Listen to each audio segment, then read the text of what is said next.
नमस्कार शेतकरी मित्रांनो, सध्या नुकसान भरपाईसाठी जे काही नुकसान झालेलं आहे त्या नुकसानीचे पंचनामे सुरू आहेत आणि मित्रांनो या नुकसान भरपाईची पुढे चालून शेतकऱ्यांना मदत मिळणार आहे। मग त्यावेळेस ज्यावेळेस याद्या लागतात त्यावेळेस बऱ्याच शेतकऱ्यांचं यामध्ये नाव येत नाही, ई-केवायसी करावी लागते आणि मग शेतकरी विशिष्ट क्रमांकासाठी तलाठ्याकडे चक्रा मारतात आणि तिथं त्यांचा विशिष्ट क्रमांक मिळत नाही। त्याचं नेमकं कारण काय, त्यामुळे आज आपल्याला या नुकसान भरपाईसाठी नेमकी काय काळजी घ्यायची तेच आपल्याला आजच्या व्हिडिओच्या माध्यमातून बघायचे।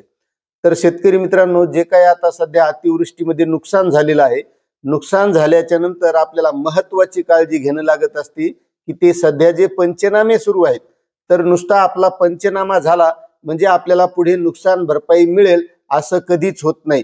त्यासाठी आपल्याला आपली जी काही नुकसान झालेली आहे, नुकसान किती झालेले आहे याची नोंद घेणं गरजेचं आहे, कारण ती नोंद झाल्याशिवाय आपल्याला पुढे चालून याची नुकसान भरपाई मिळत नाही। त्यामुळे बरेचसे शेतकरी काय करतात, नुसतं शेतात गेलं, पाहणी झाली आणि आपला पंचनामा झाला असं गृहीत धरतात, मात्र असं कधीच होऊ द्यायचं नाही। त्यासाठी आपली जे कोणते अधिकारी आपल्या पंचनाम्यासाठी आलेले असतील त्यांच्याकडे आपली नोंद झाली का हे पाहणं प्रत्येक शेतकऱ्याची जबाबदारी आहे।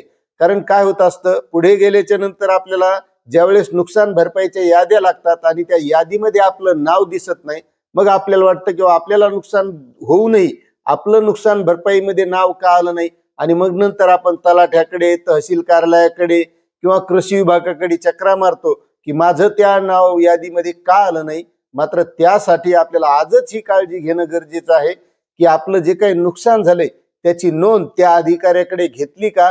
नोंद घेतल्याच्या नंतर आपल्याकडे त्याचा एक फोटो असला पाहिजे की यांनी नोंद घेतली म्हणून, कारण आपल्याला पुढे मग त्यावेळेस ज्यावेळेस आपलं नाव येणार नाही त्यावेळेस त्यासाठी पुढील काहीतरी कार्यवाही करता येते किंवा माझं नुकसान होऊन, माझ्या पंचनामा होऊन, माझं नोंद होऊन मला नुकसान भरपाई का मिळाली नाही, अशी प्रत्येक शेतकऱ्यानं प्रत्येक जिल्ह्यातील काळजी घेणं आजच गरज आहे।